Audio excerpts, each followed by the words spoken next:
question that I was going to bring to this tonight, and that's, did the shirts arrive? Clearly they did.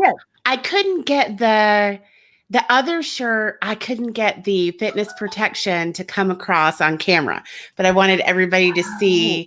But it this. Huh? But it does fit.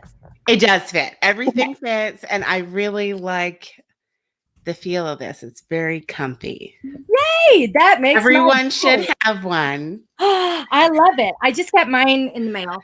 All right. And I'm very excited because I've had so many shirts now for so long. It never gets old seeing the upgrades that we've done with the new store.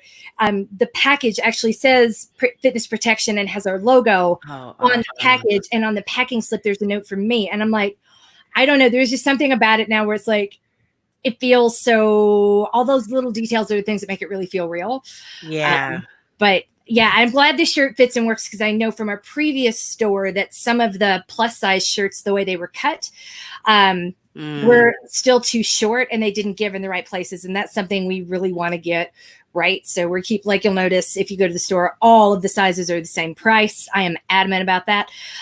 There are not so many people buying those sizes that they should have to pay more. Like I know for like, I don't know how much more fabric, like this much. And it's just like, I don't even know. Stock, except that you're going to sell the size and have them in stock because everything we do is drop ship. It's not like, it's different if it's a small merchant who is like, well, we don't really move them, and then that go. I think that kind of goes to a deeper question about your business and who you really want to reach. We have been trying to be as inclusive as possible without actually touching inventory, and that was. We spent a lot of money to get it right, and I think we finally gotten there. So every time a shirt now arrives and people are like, I like this, it makes me happier than I could possibly explain.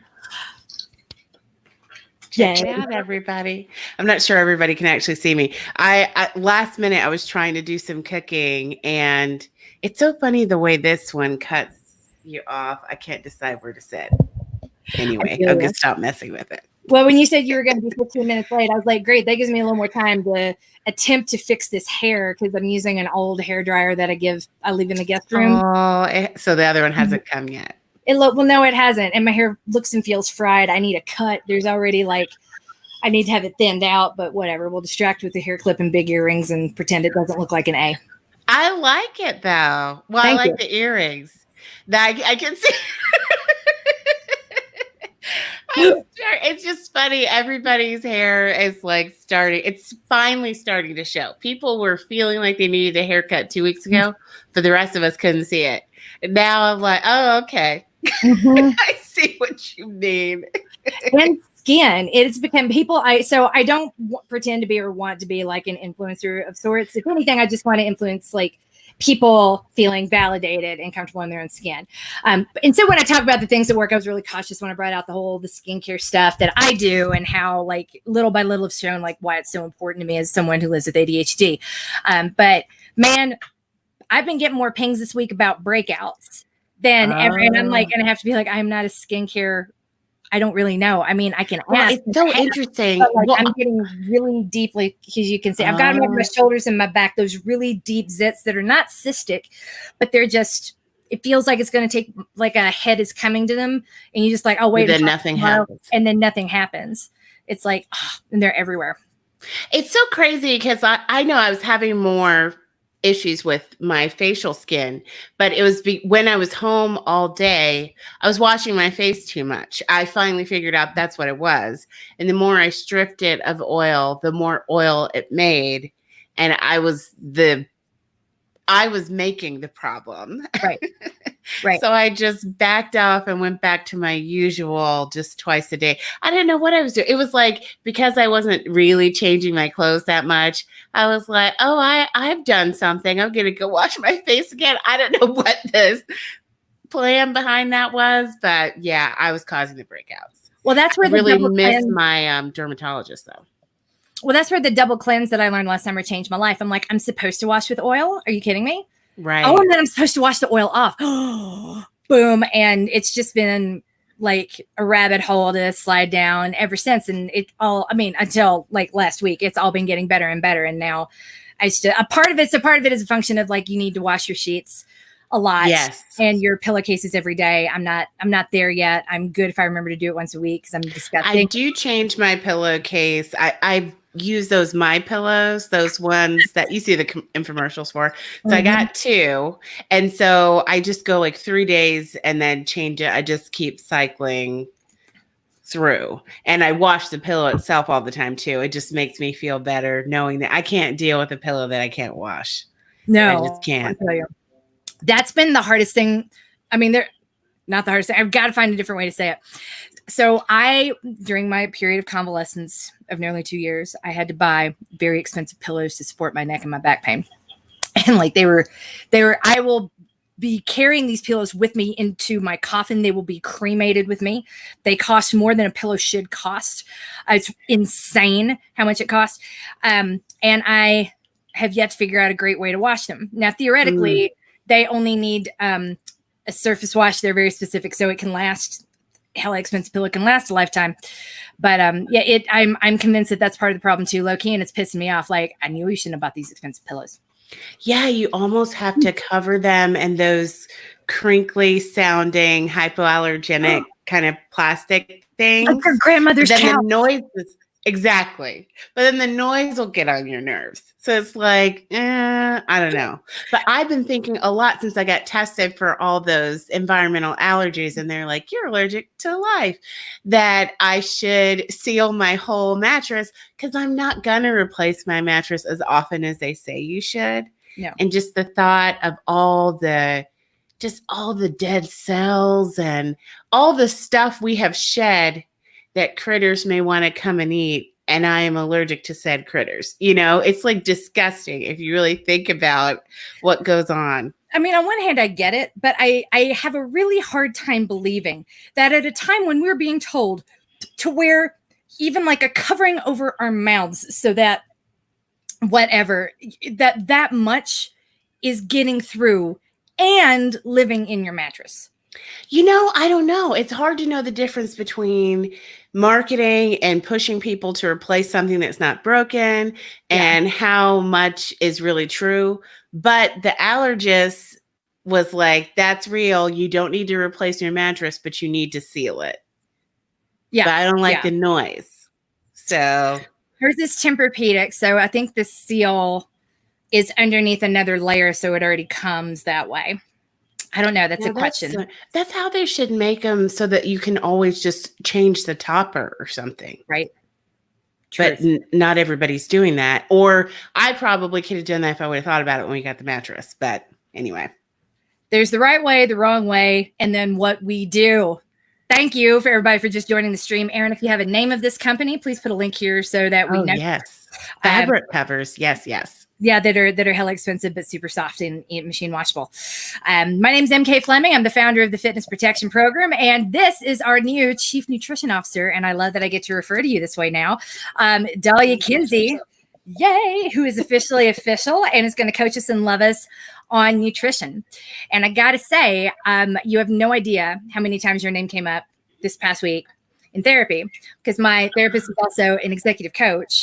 And I never know when she starts asking me questions, like what angle she's coming from. Like, so like at what point I was talking about something you did that made me really happy. And then she started going down the Dalia rabbit hole. And I'm like, don't you try to burst my bubble. I wasn't, I don't know. Like whenever she, instead of sort of like when she leads me, I'm never sure why. So I was just where you're going. Yeah. And she was like, I'm just going to level with you since I know you're trying to figure it out, which is why I see her, because I've been in therapy for so long. I know all the tricks. She was like, I love the fact that this person is not an athlete in any way, shape, or form. And I wanted to see how well you had thought this through. And here's what I like about Dalia: the fact that she's not a runner and she's not an athlete. So she's not bringing all these bad ideas to the table that you're having to undo, and that you're trying to be subtle about it, because that's just a whole lot of work that I don't think you acknowledge when you're trying to bring people in your direction. You're not trying to talk yourself into this person. So she just kept going on and on and on and on and on. Like, and was like, yeah, oh, that's great. Yeah, it was really good and positive. So my therapist likes you, Dalia, for all sorts of reasons that we'd never articulated. That's really, really cool. Oh, that's great to have a neutral third party say like, yep, this sounds good. Yeah. Yeah. And especially someone, since you are so accepting of every size. Basically, she's like, a skinny person can't tell you how to get. It's hard to trust them because that's always been held up as the norm. What you talk about, when I'd made up the concept fit privilege, and I talk about it, some people just are and don't know why, and they can't break it down. Just do what I do doesn't necessarily work, and it doesn't indicate like a connection with the material or a depth of knowledge. And so taking it from someone who is like, I'm here and I like it and I don't care, is just, she's like, there's something really refreshing about that. I'm not worried about. You're aware of where the line of where obsessive behavior would start. Right. When you give right. And that's important. For like half a second, I was listening back to our last Lighten Up with Jumi. Jumi is so smart. Love her. She's just so quiet. I'm like, okay, I'm doing better about saying, and what are you thinking right now, Jumi, since you're not saying anything? Because I know it's going to be profound and awesome, and I need you to say it out loud.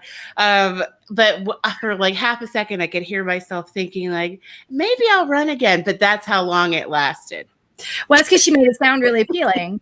Therefore, yeah, I was like, oh, yeah, and no. Yeah, no.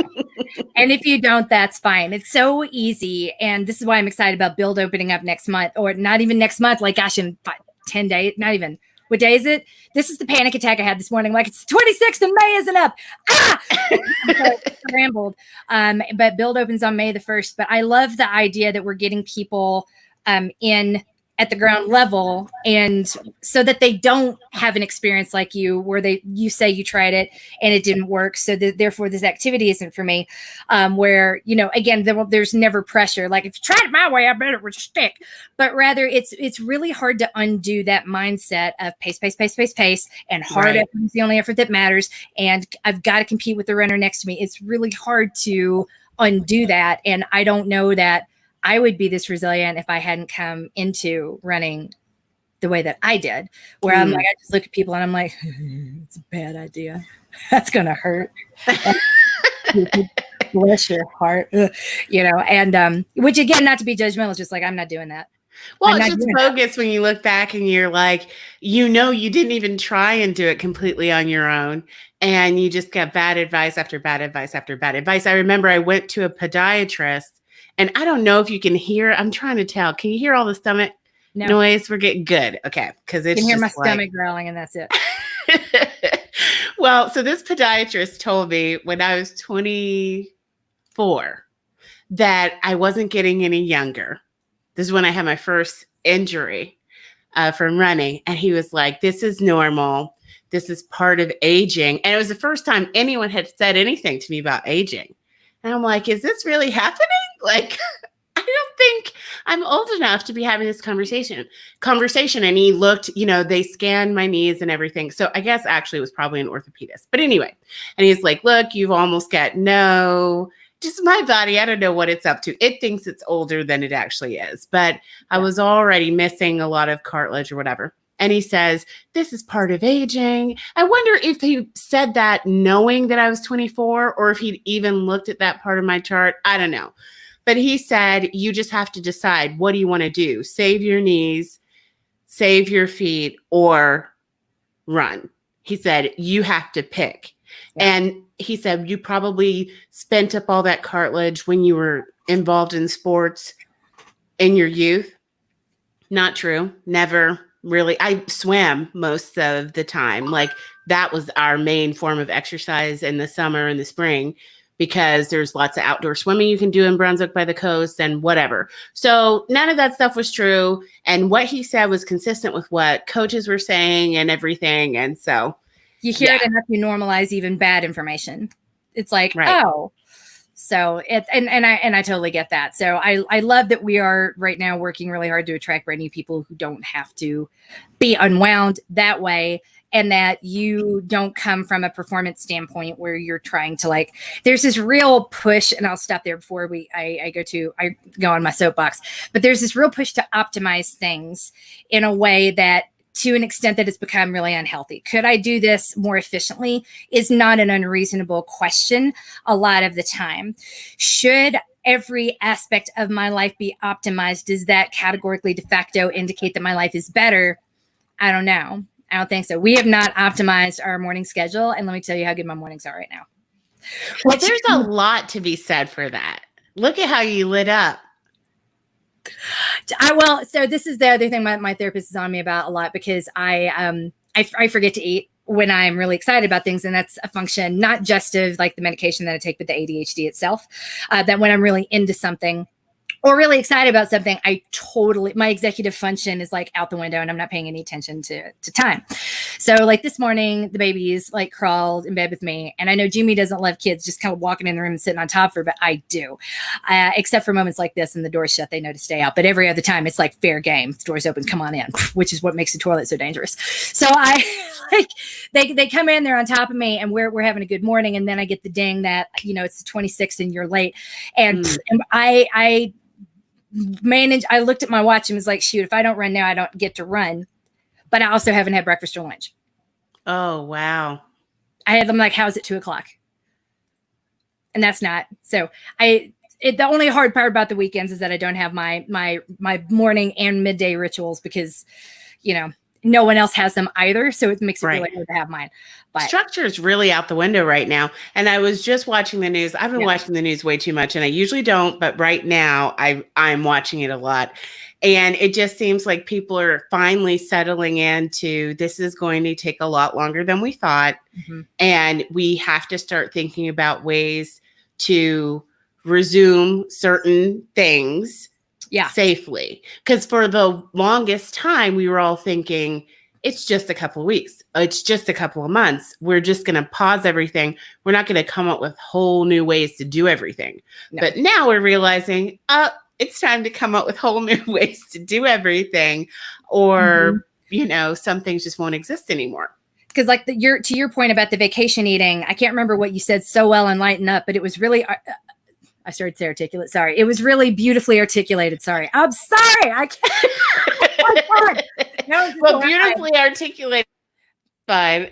It was, you said it real good, Dee. But it was something along the lines of vacation eating it's part of doing something that makes you uncomfortable because you don't have time to work out something better, or you don't have the time to get to the right answer. So, but it's only for a short period, and then we'll go back to normal. And now we're seeing is that like this, whatever you're doing is unsustainable. Right. So we need to start thinking in terms of making this sustainable rather than, so if the unsustainable is I'm doing unnatural amounts of work, but I can do that for now because it's only for a short period. I am comforting myself by eating all the foods that I like to offset all of this extra. So at some point we need to come back down here. You said it a whole lot better than that, but I threw myself off in my brain. Well, I re-listened to how Jumi explained we all have maladaptive behaviors. Yes. And that's the first thing you go to when you hit something like this and you're in crisis. And don't judge yourself for that. That's fine. Your body, your brain has figured out that these things have worked in the past. So you reach for that. But as this drags on, it's time for us to dig a little bit deeper for some ways to self-soothe that aren't going to hurt us, because this is it's going to be a while. Yeah. Yeah. And you were spot on when you said that, just eat your shake out of the bottom of the potato chip bag. The conversation I've had to have with my family is like, you've been serving us 3 bowls of sour cream chips a day. This is too much. Maybe you can buy smaller bags. I'm like, but then there's less shake in the bags. So I'm like, okay. And we're trying to work that out a little bit, but that hasn't got less good yet. Maybe that has. Well, it's just so funny. Well, why doesn't somebody just sell that? Remember that Seinfeld where they thought about just selling the muffin tops? Yes. It's right, exactly that. There's very few Seinfelds that I watched because I lived in a pop culture void, and even still, there's so little that I got. That is an episode I did see, and I do remember because I was like, this and now there are people who sell just muffin tops. So you need to make your voice heard as a consumer. There are probably lots of people who just want this stuff at the bottom of the bag. They should just sell that. It would be so good. Kind of like the bagel shake at Trader Joe's. Yes. I put that on a lot of stuff. See, there actually might be somebody doing this already. We just haven't seen it yet. So if anybody sees it, people keep your eyes peeled and let us know. Specifically the ruffled sour cream and cheddar, whatever it is, that the flavor that settles to the bottom of the bag. I want to put that on everything. And a lot of help me. people are really feeling creative right now. So if Yes, you can't find that product out there, audience, then maybe you should make that. totally. There's got to be someone who's good in the kitchen who would be all about it, because I'm not that person. Fun fact. Okay, so one of my private clients, who I've had as a private client for a really long time, she was referred by a friend, and I have been coaching her one-on-one now for about 5 years. I saw her on Jimmy Fallon a Oh, couple months ago cool. and was like, What was she doing? Claire, what are you doing on Jimmy Fallon? Her name is Claire Saffitz, and it turns out she is like a YouTube megastar. She does this show, the something gourmet, the casual gourmet, with Bon Appetit magazine. Oh, And all she does is cool. recreate childhood 80s like junk food. So Oh, she what a good did a whole episode idea. where she made like, and then it would take like 4 days to make a Twinkie, but she would show you how to make a Twinkie in your own. Anyway, so I'm like now kind of like, and she's got her own cookbook coming out, and she did a spot for us for fitness protection, saying, you know, I'm coached and loved and I'm winning at life and you can be as well, which is very, very kind of her. And we That's have so yet cool. to be able to run it because we finished it right before the pandemic shutdowns began. And it just felt kind of silly to, well, we'll wait and deploy this one later. But I know that's for this, Claire. If you're listening, I know you do listen to this podcast. Please make me. That would be a great place to start. Oh, yeah. Yeah. I wonder, she probably gets requests all the time. Yeah. Yeah. So that's got to be cool. Sour cream and cheddar, but I'm like, yeah, sour cream, whatever it is, shake it to the bottom of the bag so I can put it straight in my mouth and my gullet. Well, I mean, honestly, I know a lot of people just use the ranch mix as a topping. They shake on baked potatoes and things like that. So how different could it really be from that? We just need like little dehydrated bits of, or maybe you have to start with some chips, I guess, to save a step. I'm pretty sure you wouldn't make your crumbles. I don't know. We'll have to see what the process. I'm sure there's process. I would love to dig into somebody else doing that to consume it the same way I consume everything else. Like I am never doing that, but I will watch.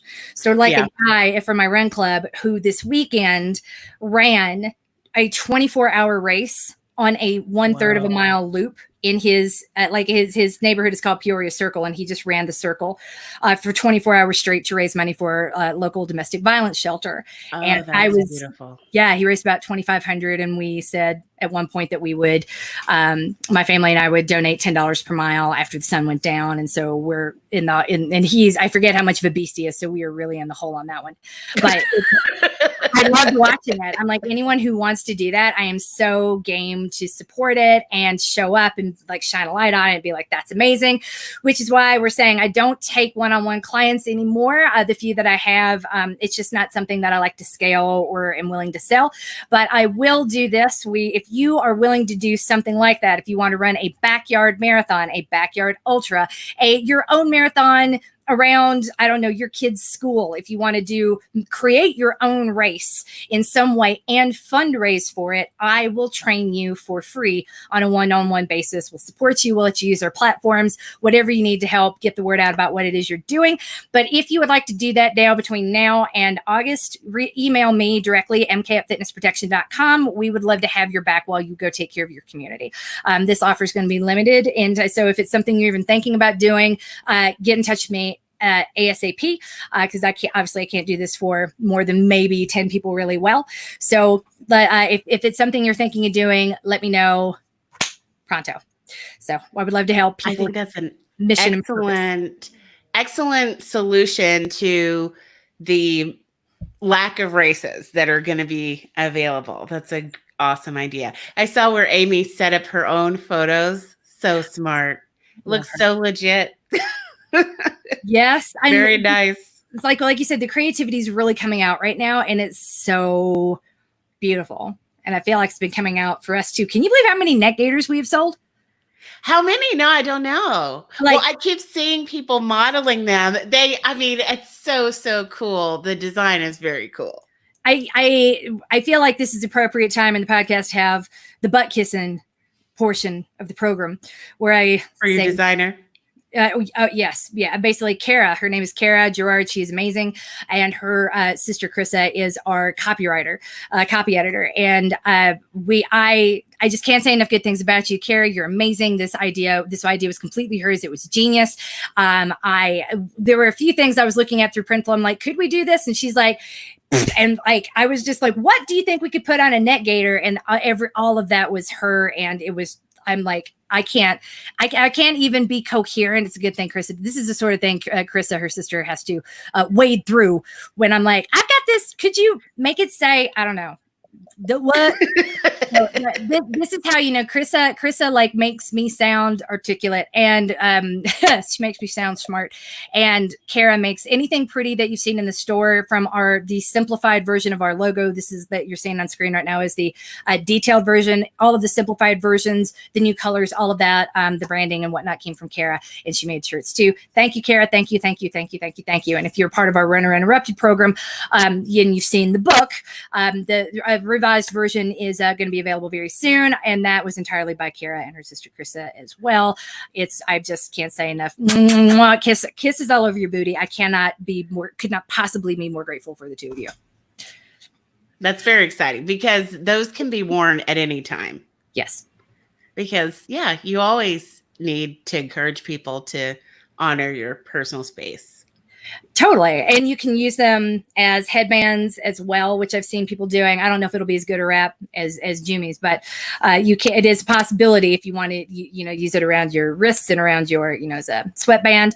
Oh, there cool. are all sorts of different ways to wear it. And I'm really excited. But yeah, we've moved a whole bunch of them, and I'm still kind of in shock at the volume of it, but I'll take it. We can always make more. It is not a big deal.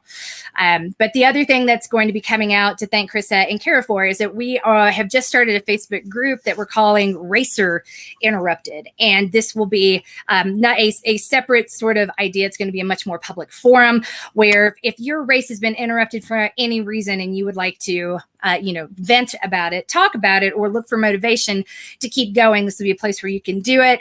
We are still in the works of how that's going to work, but if you want more, then it'll be easy to move from Racer Interrupted into Maintain. With a whole bunch of runners that are trying to maintain some semblance of whatever, but we're trying to create that pipeline for runners who are like, I really don't know how to keep going. Well, option number 1, I'll train you one-on-one if you want to raise money for charity. Option number 2, come hang out here and just gripe. Option number 3 is come a little deeper with where all the cool kids don't need a race to run.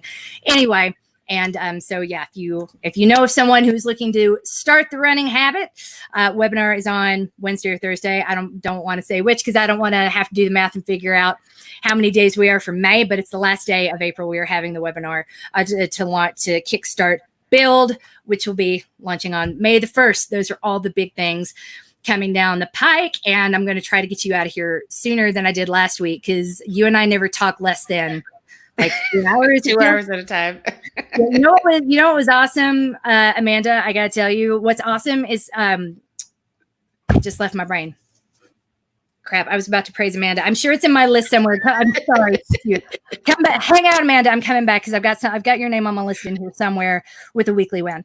So this first comment came to me as a text. This is Dalia MK. Thank you for mentioning the public figure thing last week when you had Dalia answered the TMI question. I had seen that on your Instagram and thought you were aggrandizing yourself. I get it now. Sorry for the things I said about it.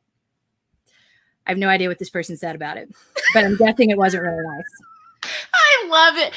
That always cracks me up because it's so real to you when you say something about somebody and later on you realize, oh, I take it back. Like I wouldn't have said that if I had known, but that person doesn't know. So you don't have to apologize because they literally have no idea. And now you're going to wonder, you probably won't, but I would be like, what did they say? I can imagine, because it does look grandiose. If you've been playing with Instagram, and I'm sure this happens to you as well, if you convert from a personal account to a business account, there are different. So basically, public figure is just the name for anyone who is a known entity, not quite famous enough to get a check mark, but not a private citizen either. And it's a function of how the algorithm works. So one, what type of privacy are you willing to cede to get a message out, because obviously like a business wants less privacy, they want to be found than a person. And two, the sort of content expectations. So and third, it's depending on which state you live in, it's like a legal term. So if someone is pursuing you as a private citizen, it's one thing, versus they've connected with your work somehow. It's a different expectation of privacy, and you have to be really conscious of what you put out there for that reason. You can't like put one foot out and then be like, but I'm private, and the other. But this is also, it helps me form the way that I think about the stories that I tell, because no story happens in a vacuum. Every story that you tell, even about your own life, intersects with that with other people. So if you're telling a story, even if you're keeping the details hidden, the person hearing it, you might have told that story other ways, and you never know who's going to connect with it. True. So you have to be really careful about their expectation of privacy too, especially when you have a platform and they don't. That indicates a power differential. So yeah, the public figure is not me being grandiose. It's indicating all of those things. But I thought it was a little silly too. But at least they didn't say celebrity. I definitely would have not checked that. Well, I like that they have more options now. I was able to you could just pick podcaster, which is fun, but it's hard to know because nobody's just one thing. No. It's easier when your brand identity is like cut and dry or more traditional, but these days it's a little complicated, and existing on social media and deciding what is TMI is really tricky, and how you want to break up your different identities. They had an indie podcaster conference this weekend, online, obviously. And somebody was explaining like one place might be your party page. The other one is the business meeting page. And the way they broke it down made a lot of sense. But yeah, it's hard to know why people are making decisions unless you ask. So I'm glad you clarified that you haven't got the big head. No. I still get excited when I'm like, oh, you've heard of me? Oh, that's so nice. Thank you. Yay. There was a point when it did feel a little strange, because you have to adjust to people watching you and how you interact in the standard to which you're held, if that makes sense. It's like when I talked last week about the poop snake funeral, like I should not have been that worried about my nutrition for the level of fitness that I had at that point in time for a marathon that I knew I was not going to win. But I felt like I had to do all the things and do them exactly right and be the example, since this is the first time eyes were on me that I was racing as a coach. And I knew that there were people who would be watching and determining whether or not like I knew my stuff. Like anything that I did wrong could be used against me in a bigger way to invalidate my work. Right. And as an unknown quantity without a large body of public work behind me, that's a real concern. So but now I look back on it and feel kind of silly. So, well, I mean, that's when you know better, you do better. Right. And then you find your real voice and exactly what you're trying to do and how all the pieces fit. But I know for a long time, I was putting off, like 50 pounds ago, I was putting off being more visible on social media and in different things that I was doing. And I turned down some opportunities to speak because I was like, oh no, I don't know. Mm-hmm. I don't know if anyone's going to listen to me or take me seriously. Like my collarbone isn't showing, is anyone going to listen? Right.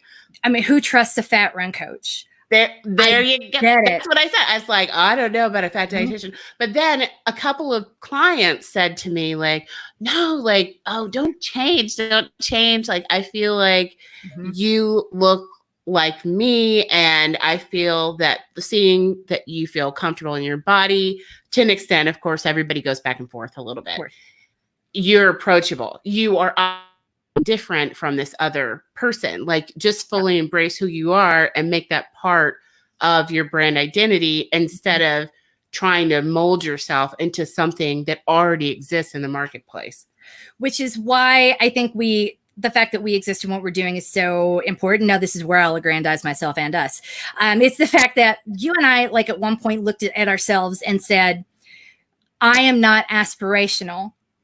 How in the world will I sell this? And that's diet culture. If I don't look the way you want to look, if I am not the product that you're trying, that if I'm not the living embodiment of what you think you want to be, then how am I supposed to convince you that I can get you where you want to go? One, it has nothing to do with the other. Exactly. As a matter of fact, like thin people, like I said earlier, don't know why they're thin. The fast people don't necessarily know why they're fast. They can't necessarily break it down for you. It's how well do you know, and are you in sync with the fundamentals, and you know your ish. Exactly. And it's so interesting because I know there's so many people, like one of my favorite professors, and I know I talk a little smack about my program, but she's just so brilliant. Like one of those people who can stay on top of research just effortlessly because everything's fascinating to her. Mm-hmm. Like she knows so much about, she was talking about fecal transplants before I'd seen anything about it anywhere. She's like, this is so amazing. You guys will not believe what they are finding. And she was a very large woman. And I thought, I never wonder if she knows what she's talking about because of her size. So what am I talking about? Why do I think that if I'm fat, my knowledge somehow has been disabled? Like, how is that? Those two things are not connected. And then you think about people who just they know so many things, but it doesn't mean they use them all, right? Like you don't have to actively be engaged in something to have a large amount of knowledge about something. Like you cooked in the past, you know a ton about, you're like, but enough for people I had time to cook and think about it. I don't. But people still come to you thinking that you're going to have recipes. It doesn't matter that you don't do it now. It's not like all that knowledge just evaporated. No, it's still there. And I do have a few recipes. They're just not what the elaborate-ish sort of things that I would have made when I was first, courting my husband or whatever. And, whatever, like trying to prove, look, I can be a wife. It's going to be amazing. But I didn't want to watch them. There are a few things you do that you just don't do. Like, and you just hook them and then you start microwaving stuff. Just like, it wasn't quite that quick, but rather like you need to understand this is special occasion MK, and you get special occasion MK a little bit more than your average human because I like seeing you naked, and I just need to understand that there's a trade-off here. Someday I'm not going to care if I see you naked, and that's going to have to do not with your body, with how you treat me.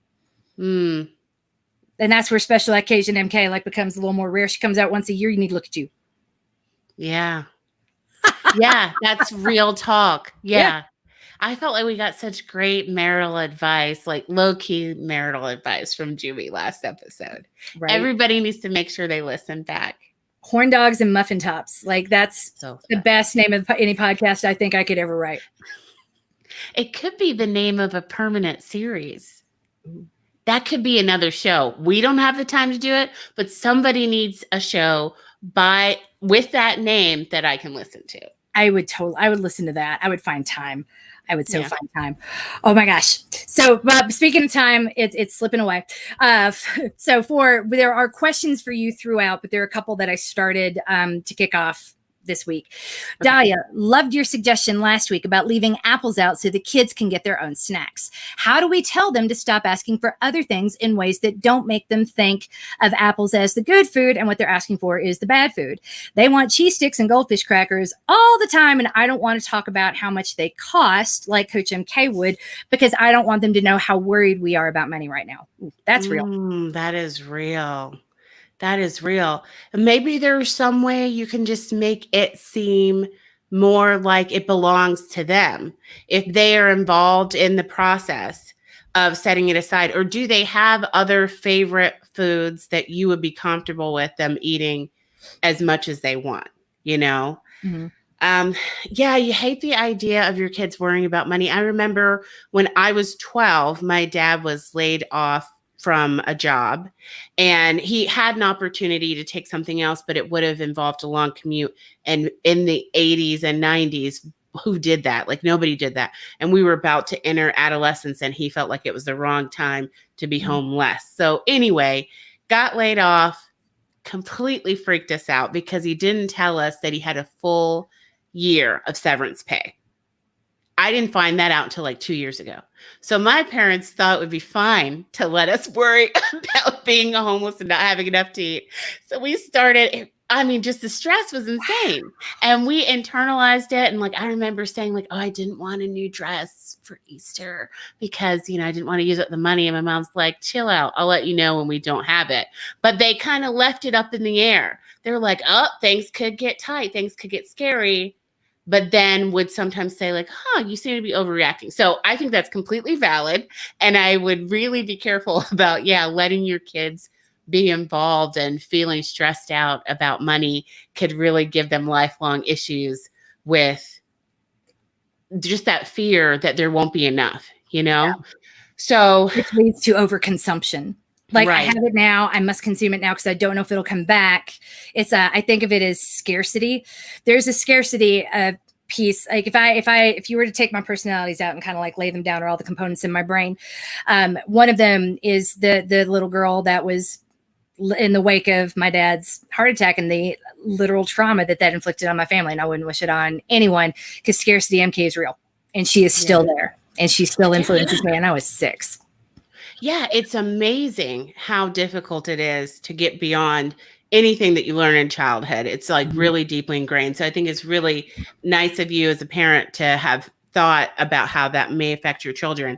I would say focus on fun and try and make the foods that you want them to eat the fun foods, and maybe there's no fanfare around the other ones, so that when they crave the other ones, it's really because they want the taste.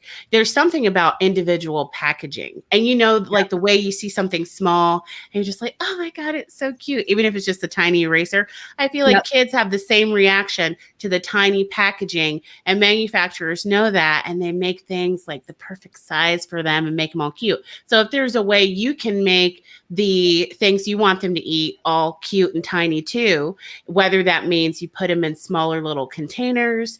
And if you're worried about excess purchases right now, you may just look at things that you already have that you could dedicate to the kids. So like a little, what's the word? You know what the things are called. I can't remember. Those little containers. Well, those, yes, are super, super cute, but I can't imagine somebody just having them around. But like those little things, the little dip things. Oh, like the Everybody, I think, knows. I keep making all these visual gestures, and anyone listening to the recording is not getting any of that. So anyway, just look for the tiny little containers that you have. And I reuse a ton of containers too.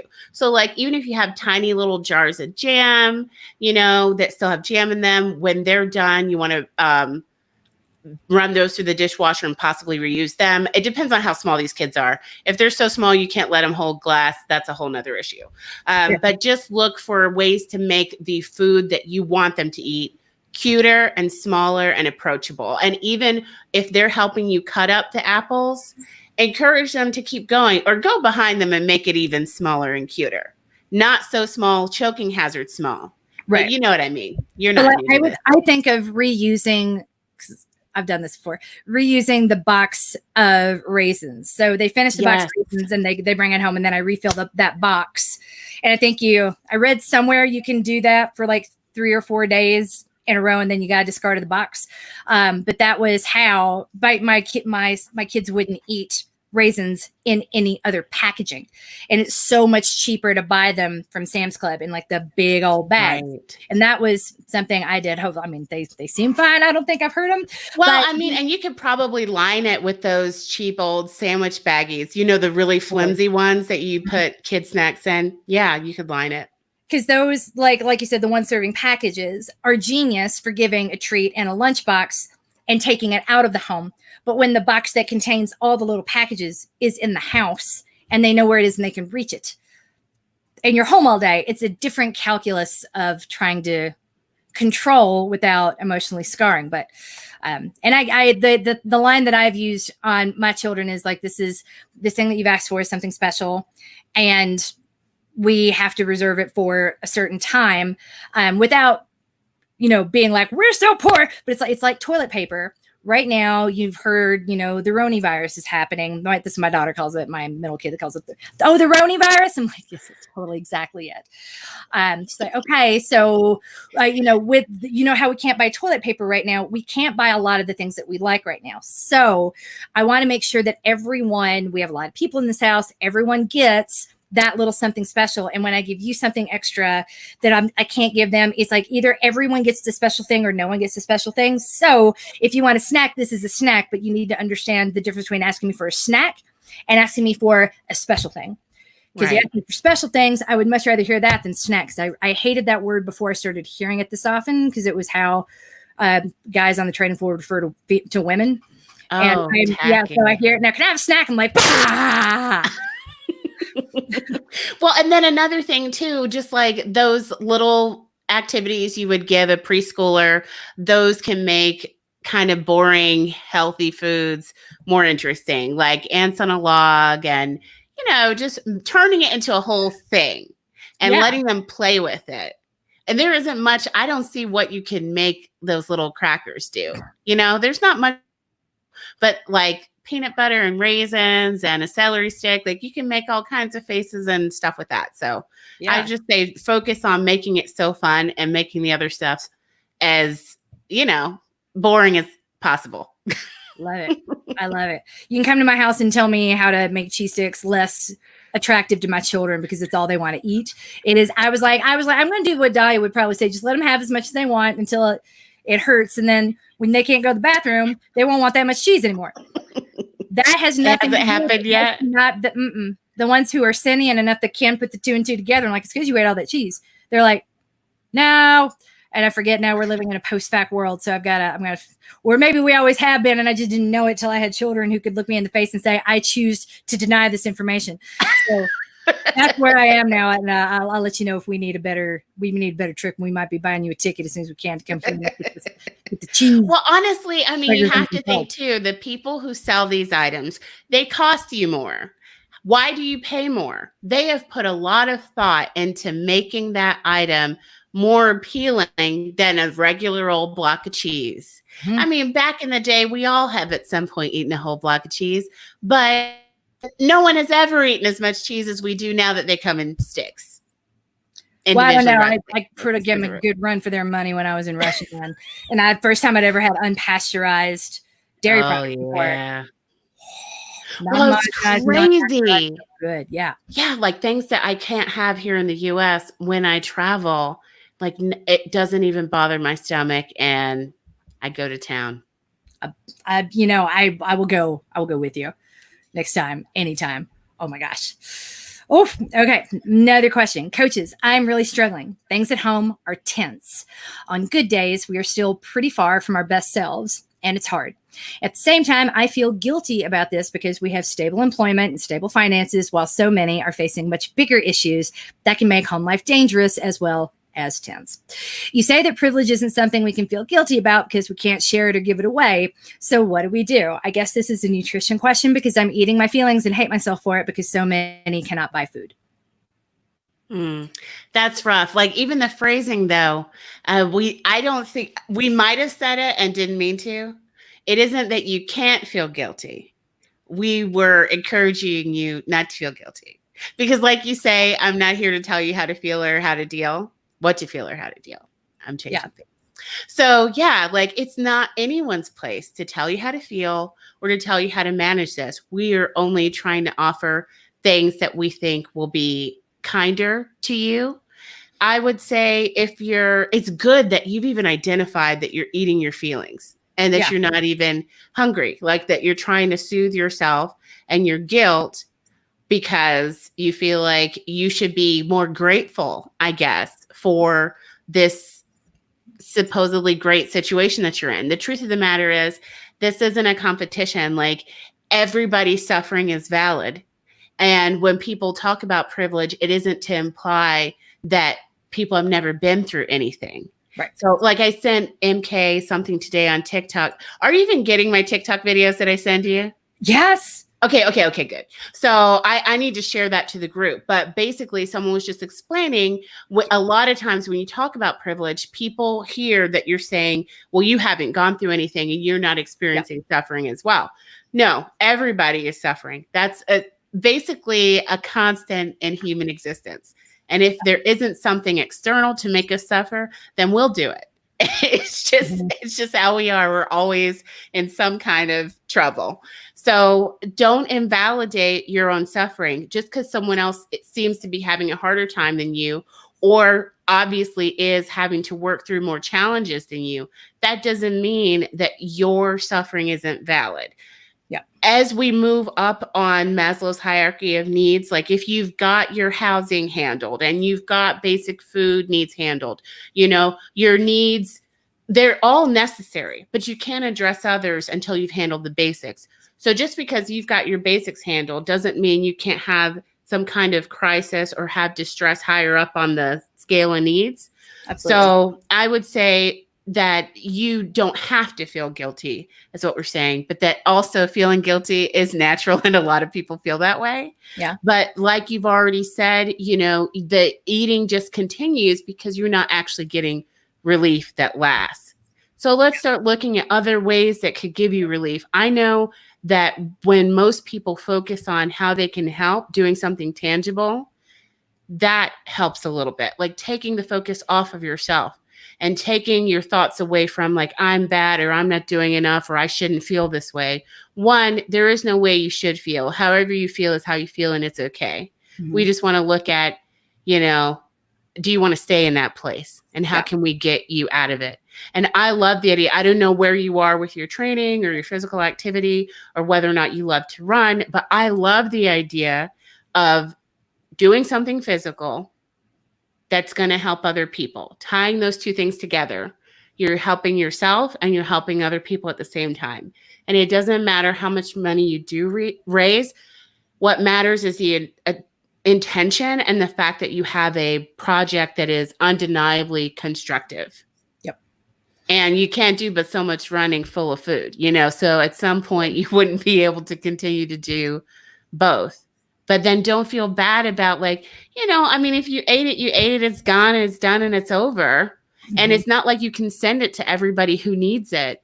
So you're not bad for having the food. The problem isn't that you have food. The problem is that everyone doesn't have it. And the problem with all privilege isn't that somebody has privilege. It's that everybody should have it. So you're already where you should be.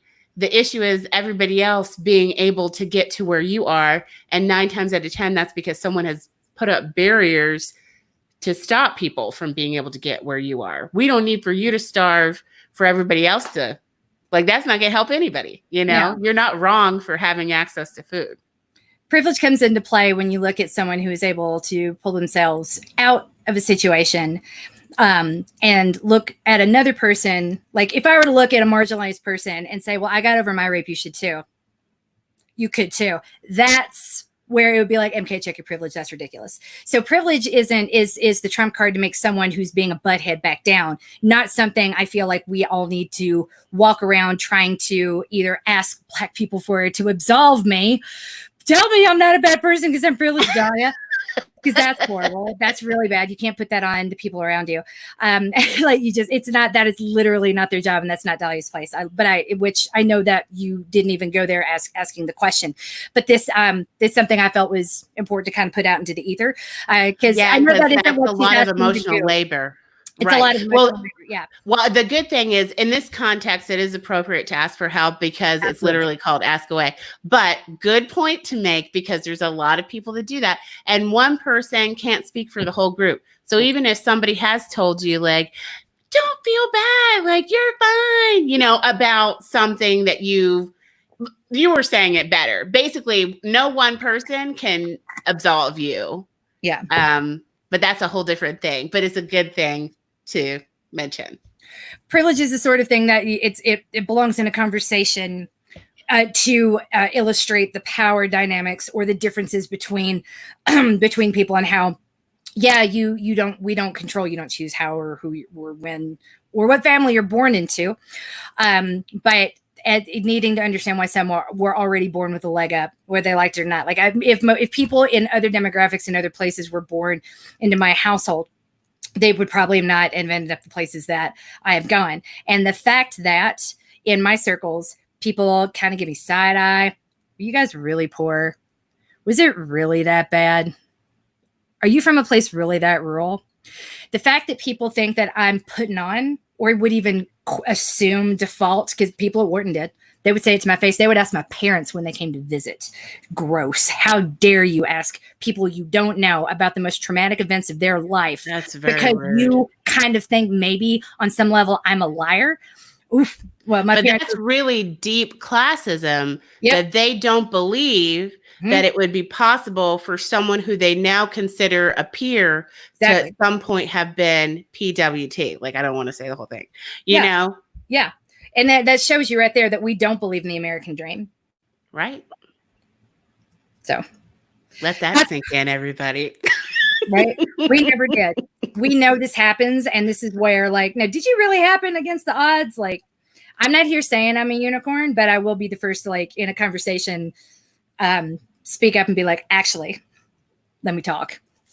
So, but I have never really kept my mouth shut, and that's why these go on for so long, but I feel like they're pretty good. So don't feel guilty for having food, but if you would like to fundraise for a local food bank, if there is a charity that you like, if there is anything that speaks to you, I gave a few suggestions on my personal Facebook page. One is the Trevor Project, which is for disenfranchised LGBTQ youth. The reason that project matters to me is because with my experience in domestic violence shelters, and most shelters will not take teenage boys. It's a thing. So I would consider, when I think of the most vulnerable, it would be boys who for whom home is not safe, who do not have family. The Trevor Project is nationwide. It is operated in Denver out of the LGBT, the center on Colfax. So that's one that I think of that's national. I've been trying to go national with this. Project Semicolon is another. If there's a local food bank that you want to raise money for, or a school near you, check with the school first and their PTA, because again, just showing up, it's a black school, it's a poor school, that's problematic. Don't do that. But like, if there is something that speaks to you and you would like to fundraise for them and they are receptive to it, reach out to me, mk@fitnessprotection.com. I will train you for free, and we might even like let Sweet Talk Dalia into answering a question or two about nutrition during that. Since it's not for performance, it's going to be similar, hopefully, to some of the stuff we're doing at 3 Days at the Fair already. Oh yeah, true. Well, and then I love the Trevor Project and thinking about who is the most vulnerable, because that really is at this point, I think, who we got to focus on, because there are needs everywhere. But who is the most vulnerable? And then No Child Hungry or other organizations like that hold funds that different people can apply to help. Like, they have a lot of grants that even public school systems that are trying to feed kids right now that are running out of money, they can apply for. So the money can go there, and they all year are used to disseminating funds. People have to apply for it. They know how to manage their money. So that's a good place to look too, if you were thinking about the school thing. Absolutely. And there are all sorts of good organizations out there that are doing incredibly good work. A lot of them are local and do not scale well to the national level. So just because something exists in your area, I would say don't categorically write it off. If it's something that you believe in, if you know that they do good work, look at how efficient they are. And if you want to support them, or like, if you want to have a conversation about their 990s, I'll talk to you about it. 990s are their financial statements that nonprofits have to submit every year. I've served on a lot of nonprofit boards. I'm on one now. I do a lot of work in that area. And I'll be the first to say that most people have a gross misunderstanding of how nonprofits work and are quick to say, well, that overhead bucket's real big. You know what? They still got to pay for electricity. They've got to pay for a place to operate. If they're taking in people, then they've got to pay rent. There are some things you cannot get for free because you're a nonprofit. So if you have concerns about a nonprofit that you like and how they spend their money, I would love to. I live for those sophisticated conversations. I would gladly have it with you. But it has become. If you don't want to go that deep, that's cool too. Just know that if it means something to you, then it will mean something to me, and we would love to help. Whew, all right, so some weekly wins before we get into the questions at an hour into the podcast. Oh, I thought those were the questions. Oh, no, those were two of the questions before to the real stuff. Sorry, those were the talking points for you in the beginning. We got more questions for you down here, more specific ones. Okay. So weekly wins and rebuild. Christian Fraser was consistent with running at least 4 days per week this month, up from her usual 2 or 3. This has doubled her monthly mileage. She also had a great meeting with her supervisor, who is pleased with her work and managed to find time to knit a mermaid tail for a sheep.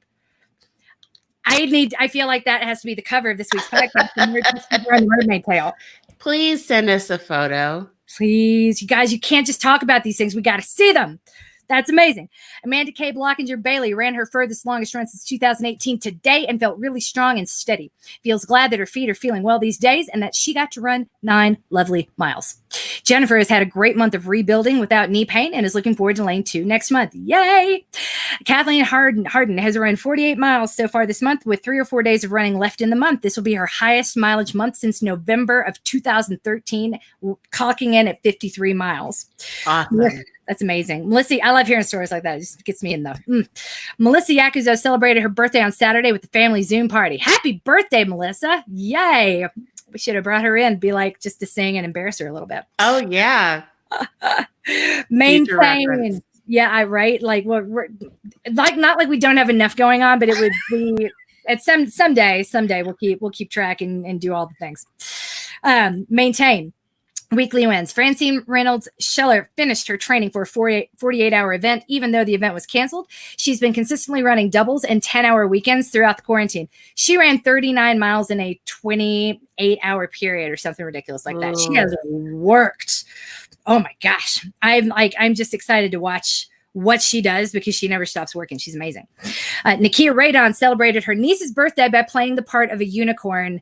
And I wish I could have begged her. I'm like, please do a happy hour dressed as a unicorn just for like 5 minutes. It would make people so happy. But are there no photos of that either? There's one that she posted in the private Facebook group. If we were going to share it publicly, I would need her permission. But It is amazing. It made my day. I was having a terrible day when I happened to see that in my Facebook feed. And I was just like, of course, it's Nakia.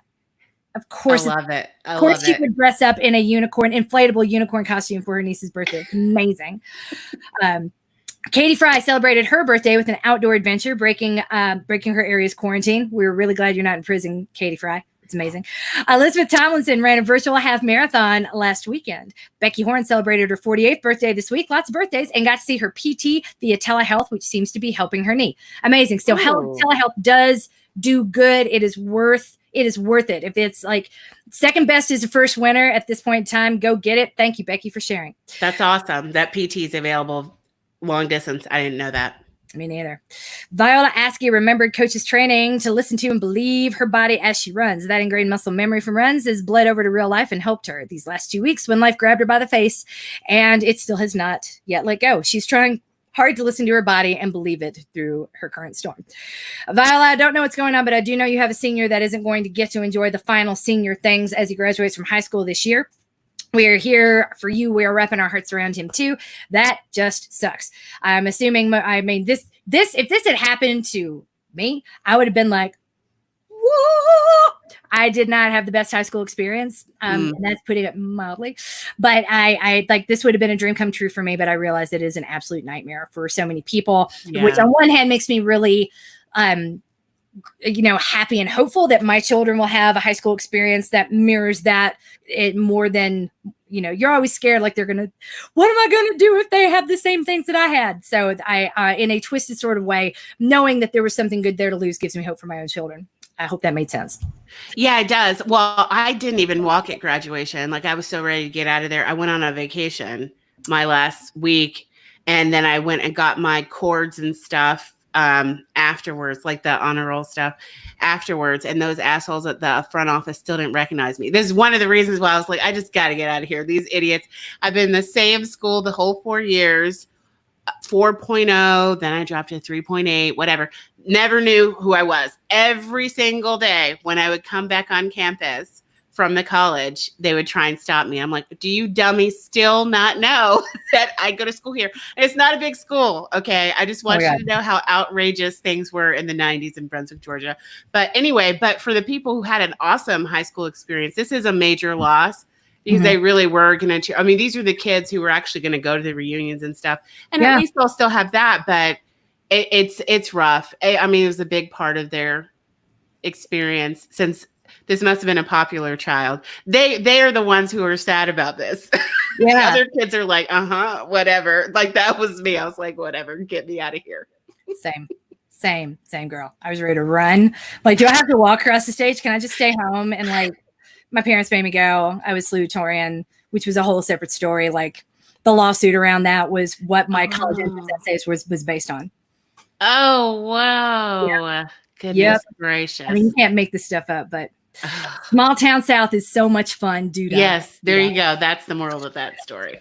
Nicole Wood. So we're sorry that you're having a good time, that you're having a rough time, Viola. But if it has anything to do with the fact that your oldest is being riffed as something really terrific, know that, you know, we're not saying be grateful for the good because that's shaming, but rather that is so cool that your kid was having such a terrific high school experience, that this is a sad thing. Because I can't relate to that. And I wish I think I've spent, and I'll end on this note, I've spent more time than I care to admit when my daughter's like, can we watch a movie? I'm like, let's, like, the things that I have lined up are the cheesy teenage high school movies that represent an experience that I never had, which I was really obsessed with for a really long time. And I can't think of the name of it. It's got Jennifer Love Hewitt. It's The Final Party. They've just graduated. She's all that. No. The one with Ethan Embry. Yes. I can't remember the name, but I know which one you're talking about. Yeah. So high school movies like that, I watch those and imagine what it would have been like to have a positive high school experience. So your kids have something that really, I never will. Really sad. Cool. I've done that too, but that is pitiful. Yep. And I know it. It's like, I haven't been to any of my high school. Well, I've married a popular kid. And so I can see the difference. It helps. It really helps you you're just different as an adult if you got to be a popular teenager. So good for him. and that cannot be ripped away from you. Yeah, that's true. Yeah. Cause your husband's really old. Oh, I thought you were talking about this dude. It's just so crazy. It makes a difference. Like you can almost tell like who got bullied and who didn't. And even though you learn to cope and you get more resilient, but just the confidence and the coolness and the cockiness and the talkativeness and the carefree spirit that they have about them. The popular kids are easy to identify.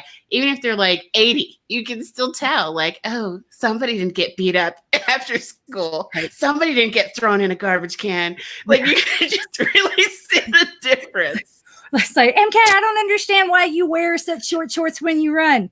It must be nice. What? To not have any idea what you need to be wearing to be able to run really fast when you're threatened. Yeah. It's a blessing, but celebrate that. I think it's a beautiful thing to see someone who, you know, just like when you see a kid and they're just so joyful and uninhibited. I love to see that in older people. Like, good for you. Like, I don't wish that you got treated poorly too. Enjoy yourself. Yeah, but go rest in the memories of the happy stuff that you had. Because like, I still take drugs to block out some of my experiences. Which is, again, not like how shame me, be grateful, but like, you know, pivot to if you have happy to pivot to, by all means, pivot to the happy. And if there's more than that going on, and if we can help in any way, let us know. And if everything we just said has absolutely nothing to do with your situation, at least then never mind. Never mind. Never mind. Yay for words. Well, at least you're not paying for them by the minute. Oh, Nicole Wood finally won. Nicole Wood is trying to stick with the maintain plan as written as much as she can. She's been struggling on the long runs past few weeks, but having some great midweek runs. So she's being kind to my quarantine self and just playing things by ear, which is great. Listening to your body's the most advanced thing you can do. Way to be advanced, Nicole Wood. She absolutely loves walking outside when the weather is nice. So if the run is miserable, she put in more walk breaks or just bag the run and walk the rest of the time. You know what you should also do, Nicole? I know it's shaming to live in the should, but I strongly recommend this consideration. Pokemon Go. Pokemon Go has reinstated my evening walks. I look around because my husband doesn't finish work usually until like 9 or 10.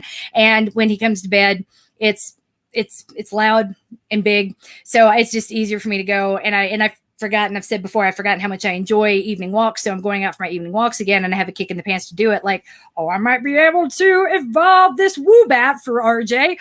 And I do, and I'm a hero, and it's terrific. So there's something to, if you need a little more justification for walking, like Pokemon Go is the best reason to walk ever, because if you're running while you do it, the game, as I've learned the hard way, the game can hang and short out a little bit. So another fun fact, yesterday was a really big day, because I know Carrie's listening and she's probably been like, you haven't talked about Pokemon yet, MK. Yesterday, Carrie Sanigan is our resident Pokemon expert, and I try not to ask her too many questions about it, because the more you know, the more you realize how you've been screwing things up. And that's what we found out this weekend. She took a screenshot. We were asking a question about this big Pokemon community day event yesterday. The Abras are everywhere and it's a big old deal.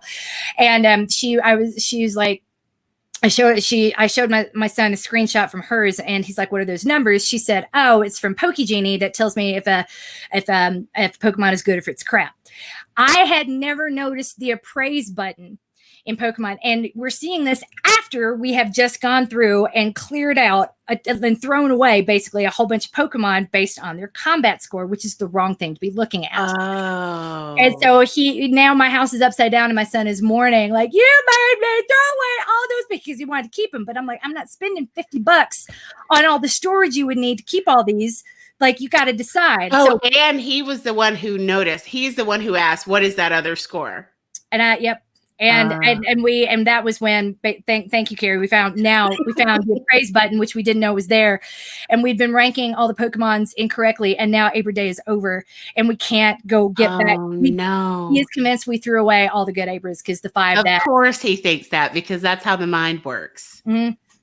And then we've been doing this wrong now for months. And the reason no one's going to bother me tonight is because they're all pissed at me.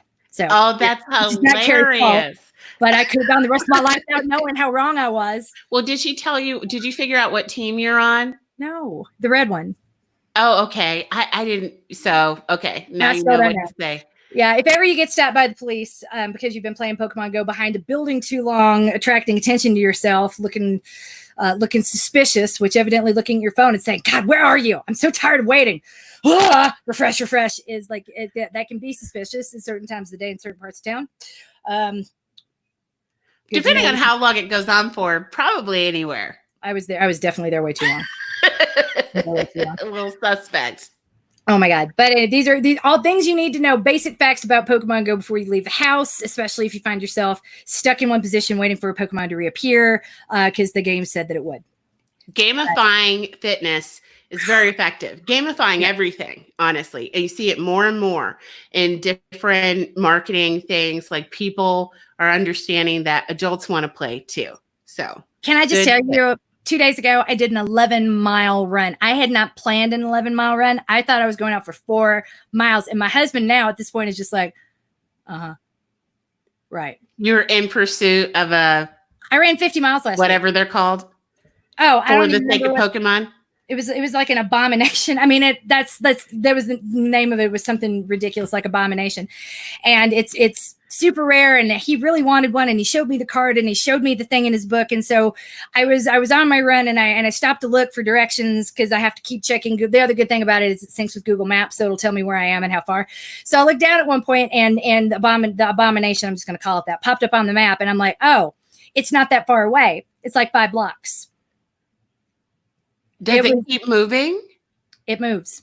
Oh. So it was 5 blocks away until when I was 4 blocks away, it moved 3.5 blocks in the other direction. The Pokemon fled. I get the notification. I'm like, well, so I can't, and I don't understand the algorithm I haven't been able to learn anything about it. So I chased this Pokemon. I got it.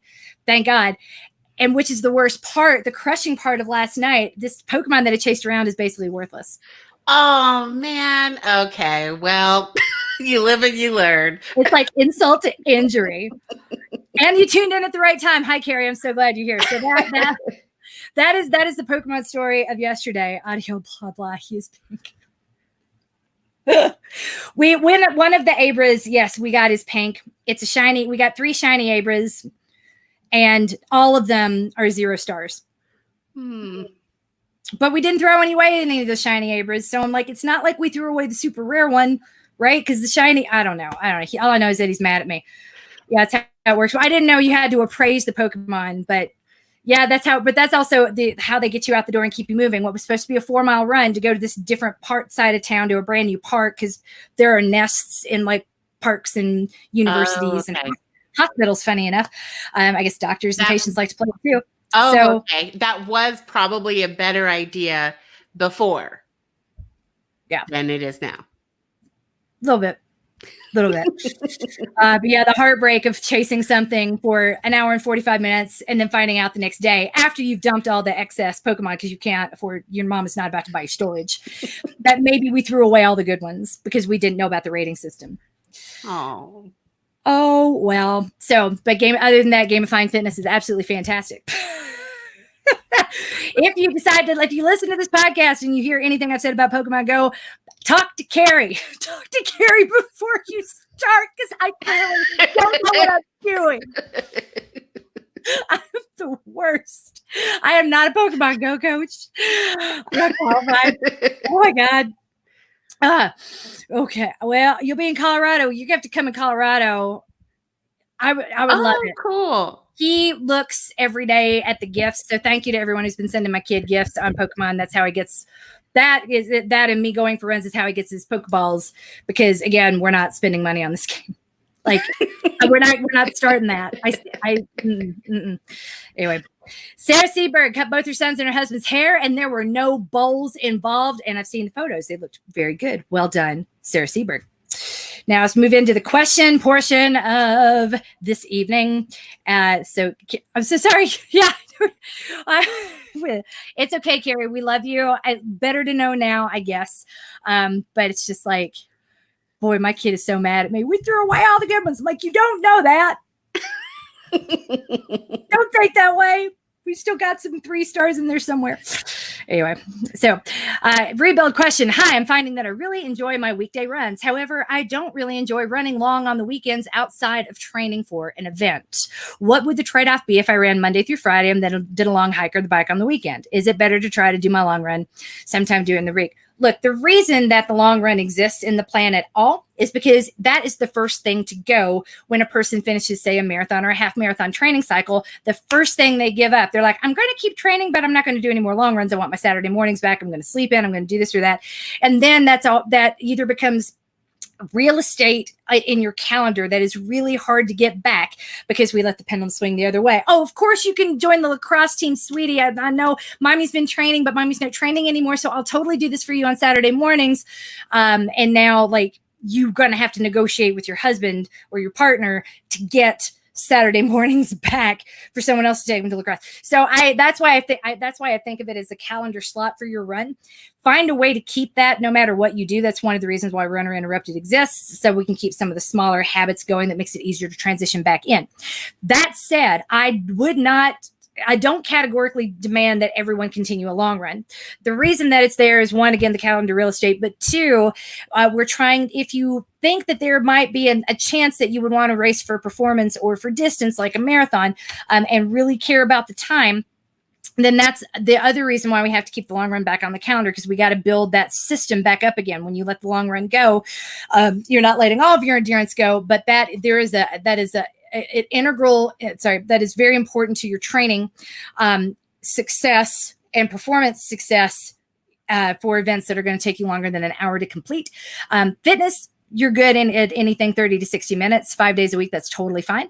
But if we think about performance and the aspects that we need to keep at the calendar, then we need to keep the long run minimum 95 minutes. So I tell you that to tell you this, I don't really care. Think about what matters to you, but we don't have any races on the calendar coming up. So if that means that you're not going to really care about racing for performance and you're good with this, cool. But I do that. Give up the long run. That's totally fine. Don't try to do it in the middle of the week unless you want an excuse to run longer. Then yes, coach says you have to do a 95-minute run on Tuesdays and Thursdays now to offset not doing a 4-hour long on the weekends. Throw me under the bus. I fit real good. So get what you need. Use me as the excuse. I'll say whatever you need me to do for you to play back in those arguments. If you need a trump card, coach says I'll do that. So I don't think you're hurting yourself at all with a long hike or a bike. Again, it's just about the specificity and the performance expectations. But right now, I don't think we have anyone in here who's going to be like, well, I train the way I wanted to train, but ask you 1 or 2 questions. And so your program doesn't work because I didn't get what I wanted 6 months later, which is unfortunately when the only pipeline into working with me is a performance-based type of training cycle, then that outcome matters. Right now, the outcome that matters is not hating your life, not hating your running, and feeling like your effort is going somewhere. So by all means, you don't need the long run, but if you do, I think I just articulated why. I'm not going to be able to get that word out of my head now that I'm looking at you, Dalia. I'm sorry. We're gonna have to pull out the thesaurus at the end of this and be like, do not ever use that word again. I'm sorry. We'll find something else. Oh my God. Maintain. Here are the questions. Nicole is trying to wait. I'm looking at the wrong one. That's not a question. Sarah, I know we've had these discussions before. I've been doing some pretty intense strength classes via Zoom, 3 to 5 days per week. I cannot imagine doing intense strength 5 days a week, but I can totally imagine Sarah doing strength 5 days a week. The doing roughly 30-minute easy runs 3 days per week with 1 longer run, 60 to 90 minutes. Is that enough to maintain running fitness? It's plenty. Yep. And because if you're doing the strength sessions 5 days a week, then what you're doing is you're keeping power there, and power is an important part. But if you're not planning on doing a marathon anytime soon, or frankly ever, then the long run longer than 95 minutes just really isn't necessary. So I tell you that, say this, if there's a half coming on the calendar, let's take a good 2 months to work the long run back in, but that's really all you need. It's not as much or as hard or as intense. It's not like you're going back to ground zero with your fitness. It just means that we're going to have to build that back up again. And that's going to take time. That's all. Especially if you're running for performance, because you joint adaptations and all that good stuff. So I ran a PR half marathon 4 months ago, but a virtual 5K yesterday. That was 3 minutes off my PR. So I'm worried and thinking I need to up the running so I don't lose more. I honestly kind of wouldn't necessarily look at it that way. You were definitely more running is more better performance wise. Yes. But for any event that is under an hour, the need to run longer than an hour is pretty low. So you were doing the half marathon would have got a lot better for a lot of reasons. Number one, the weather would have been better where you live 4 months ago. She's in Arizona. Number two, the stress levels would have been very different. You would have been sleeping more. You probably would have been eating very differently. You would have had a lot less stress at work. There's a lot less going on with you. I don't feel like you can accurately compare 4 months ago to anything today with in the throes of the pandemic. So here's the thing you need to remember. 4 months ago, you were very close to a PR. The reason that you're off of it right now has very little to do with your body and more to do with the stress that your body is bearing, which means that you're a gigantic badass. I feel like we just need to flip that. It's not what you're doing wrong. Let's look at what you're doing right. You came within, you were 3 minutes off your 5K PR. 5Ks are hard. They take a lot of power. Oh my gosh. Also you were probably not doing this.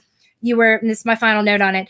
The PR half marathon that you ran 4 months ago was probably a half marathon situation. When we talk about the value of the chase pack, which is a very esoteric term that we don't talk about, but when elite runners talk, they talk about needing a chase pack. I think about the Philadelphia Marathon, which you've got like the 5 people who think they're going to win it. And then the trickle of humans for the next half hour that cross the finish line from the 2:30 marathon, there's like 5 people between that and the 3 hour, 10 minute mark. So imagine that you're there to break 3. There's no one to run with and no one to chase. And it's an out and back. So you're going past herds of people while you're running lonely by yourself. It's hard, which is why they say if you're sub elite, it is really hard to do well in Philly because you'll be running by yourself. Effectively, that's what you were doing with your 5K. It was not a race situation. There were not people to chase. It was just you out there in a warmer time of year dealing with a whole lot more stress. That to me says nothing about you or your fitness level, just rather your badassery for being like, I'm going to do this anyway, and then try to hold yourself to a really high standard. So that person who I was just seconds off your PR 4 months ago is still in there. And she ain't left. It's not like you sat around, eating sour cream ruffle shake in your mouth and nothing else for the past 4 months. That's not what's been going on. So, next question. Hello, I need a little pep talk. I've kept up with training for my canceled race, which is a 50K on May 16th. This was the last heavy load week, and my mental health has consumed me, which meant missed runs, including my last long run. I'm making adjustments to my medications per my doctor, but want to make sure I'm going to be okay to do my own race in a few weeks. You're going to be fine. I know you guys have so much love and encouragement, so I hope you can cheer me along as I move forward. Love you both. I would love to support you more than that. If you're doing this 50K by yourself, let me know. We can do an Instagram takeover. We can do some lives. We can get you on a Zoom, and I'll sit and man the Zoom for the duration of you doing this run, and we'll have people coming in and out that'll give you pep talks and talk to you. We will do StreamYards. Dalia and I will even go like, it'd be funny if we got Jumi and tried to get her to do like, can you cheerlead someone who's really tired? That would be hilarious if we were just like surprised her in the middle of the day. It's very important that you answer the phone. We can think of lots of ways to work in like inspirational, motivational prank calls to people to keep you moving while you're out there, or even fundraise if you wanted to. So I'm proud, on a separate note, I'm proud of you for adjusting the medication. Let's talk a little bit more about what you need to get on that day and what kind of encouragement we can give you, because I would really love to do that. 1 week is not going to undo all that you've been doing here in Fitness Protection since we opened our doors. And I'm pretty sure I know who this is, and this person would have joined us when we started in April of 2019. So you've been with us for almost a year. 1 week is not going to undo you. Take a look at what you ran this month before that week off. And the final thing will be a physiological study that I can show later. It says that 3 weeks off does not impact the muscle of 3 weeks of detraining does not impact the muscular makeup or structure of teenage boys. What we can extrapolate from that is, because we're trying to figure out how hard this is going to be for athletes that are committed to playing football or basketball in the fall, who are right now unable to practice their sport. So this was commissioned, obviously, at the highest levels. And what they found was that 3 weeks of detraining means nothing the fitter that you are. So someone who is fit enough to get these scholarships isn't going to have to worry about that. The implications for the rest of us is, yay, they are the people with the most to lose who would be deteriorating at the fastest rate. So if they, knowing that they're detrained, we're able to kind of, if they came down the curve like this, they're going to go up the curve the same way they came down. We come down like this, and we're going to go up the same way that we came. So I tell you all that to tell you this: you're not as far behind as you think you are, and now we have the science to prove it. And I would much rather you tried to read this boring ass report between now and May 16th and find comfort in it and sleep, because you will. It's that boring, and I like this stuff, and I think it's boring. I would rather you read that over and over and get lots of good sleep between May 16th than try to then continue to worry, because you're going to be fine. You're going to be fine. And we would love to cheer you on and give us more details. I'm looking for my first pair of trail runners, something light and flexible and good for narrow feet. Do you have any suggestions?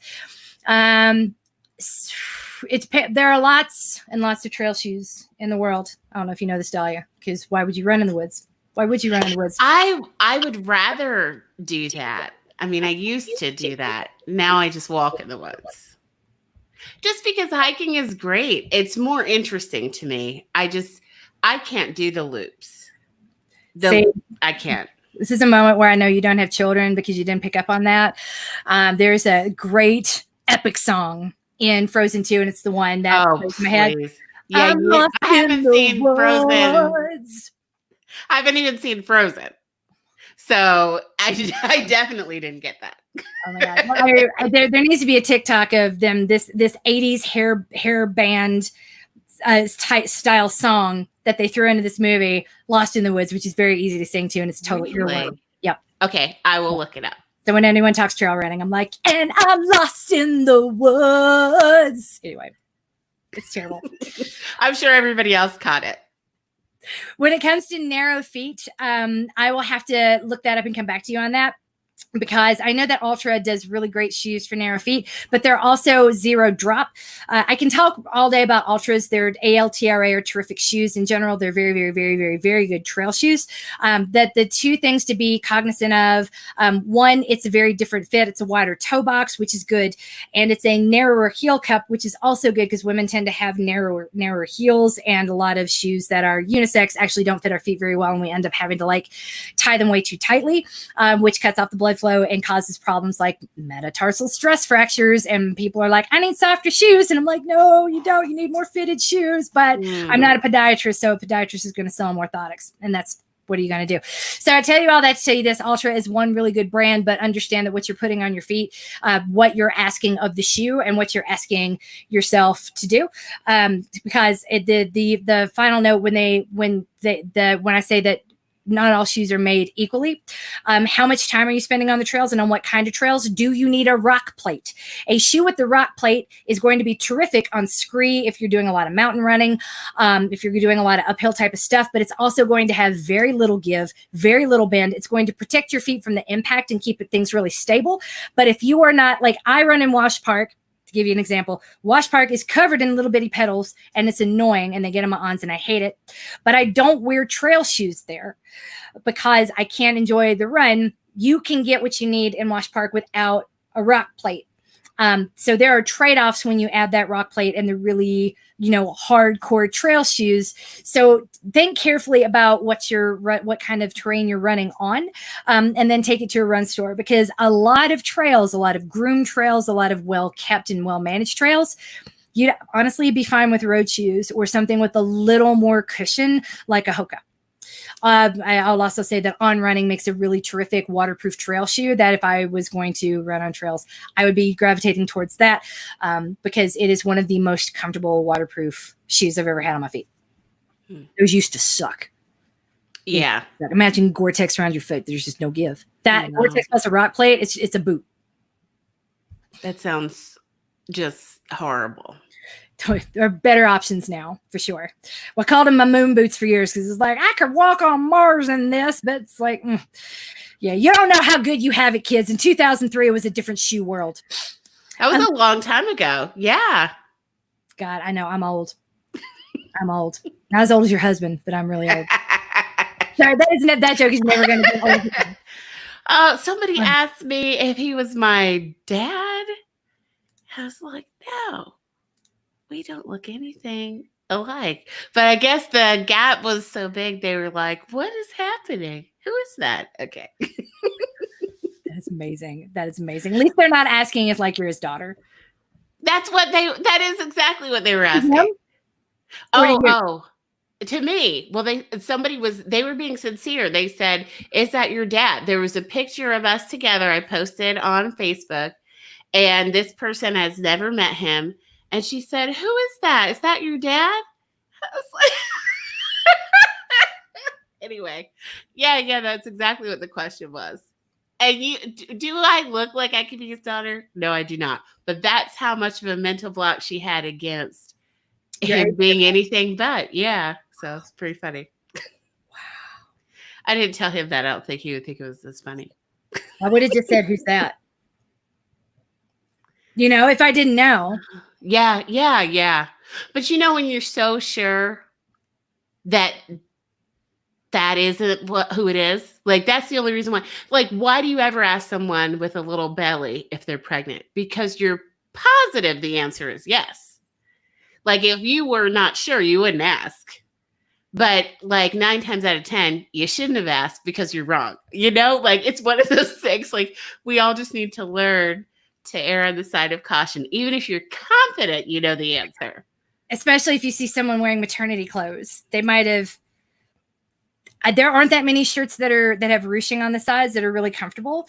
And I have some friends who describe themselves as goddess sized in the fat community who love maternity clothes because it fits their bellies. I know a couple of ladies with IBS that always wear maternity pants because of all the bloating. Tell them about soft pants. Like, there are soft pants that are better than maternity pants. They'll stay up better. I still didn't see the post. I still didn't see the link. Oh, I put them all in our video. There were comments. Oh, okay. I'll go there. Yeah. Oh, I do need to tell, because she's so tiny, but when she can't go to the restroom, her belly really, really, she gets very bloated, and yeah, she's all about those maternity pants. Oh my God. Yeah, there are like 9 different brands I think I posted in there. Most of them come from Canada, but they're reasonably priced, and they run from, and by reasonable I mean, if you think about the quality and the frequency that you wear them, it's not like more than Ann Taylor. I think the cheapest was like $70. And the most expensive pair that I posted, I think might have been $140, but those are the dress pants that I wore to She Podcasts. Okay. Okay. And you think they last for a while? I wear them a lot. Okay. I mean, I don't wear pants that often, but I'm not easy on the ones that I have. Okay. So yeah, take a deep breath here. This one's for you. Okay. Healthcare provider. Nutrition question. I'm struggling with how to eat and hydrate during my 12-hour shift as a nurse. I work 9 a.m. to 9:30 p.m. I was floated to the ER, which means 12 hours in a mask and face shields and no eating or drinking at the nurse's station. Before the Rona came and ruined everything, I would sneak in dinner around 5 or 6, having taken my lunch break around 12 or 1. Now, I'm often getting my break between 2 or 3 and not eating or drinking again until I am off at 9:30. I'm ravenous by that time and often overeat because I'm so hungry and thirsty. And then with a super full belly, I have trouble getting to sleep. I have tried just eating a protein bar for dinner, but the lack of calories and fluid during the day end up making the next morning's run tough. Do you have any suggestions? I am good at eating breakfast and lunch and getting fluid at those times, but I struggle with the long period of fasting as well as the late night meal. I mean, that is really a special situation that this crisis has created, because it makes sense. Like, why the PPE is not going to do anything if you have to keep moving it to eat. So, what a mess. So you're right that it's that long period of fasting that's creating the binge at the end. The only thing it sounds like you can really do is go for things that burn slowly. So like oatmeal and beans. I feel like you'll get more mileage out of beans. So even though it seems like a weird choice for breakfast, could you have beans at breakfast possibly? In Japan, that's a thing. Breakfast Some people burritos. yeah, breakfast burritos are a thing. Actually, that sounds a little bit better. I've had sweet beans before. I think that's kind of a leap. I don't want to make your time Natto? into. Are you talking about natto? The Yeah, Japanese? that's Oh, nasty. no. It's very good for you, but it is gross. I don't mean that one. I mean like the sweet red kidney beans that people eat. Oh, sorry. I was thinking about that. They call it sweet red paste. Natto is the sweet red Japanese paste that Now is that's supposed to be common. really, really good for you, but It is I cannot eat it. gross. It is so. It's like Got a it's weird texture. worse than Vegemite. Yeah, and that's hard to do. That's hard to do, but that's like one of those health foods that. Nothing's as sweet as that guy. There you go. You song? Yes. Oh, okay. I don't. Sorry. I'll ask you what you want for dinner later. Oh yeah. Give me. I love you. Hopefully we won't be too much longer. Sorry, babe. He's so cute. I would say, yeah, I love the breakfast burrito idea. So burrito with some rice in it, beans, some vegetables, all the things that hopefully will last for longer. So kind of the typical breakfast things that we eat, they don't, at least here in the US, they're things that don't last for that long because we can eat again later. Yeah. So you want to move away from the traditional breakfast things like cereals and everything that's not going to last long enough and go for something really, really hearty. So it could be a burrito bowl. It could be a grain salad that has the rice in it, the lettuce, the beans, avocado, like get some fat in there, get the fiber in there, and get some protein in there. Try and basically put everything. Sometimes at breakfast, we just do fruit and a grain. Yeah. But you're going to want to do all the things at breakfast. And then the same at lunch.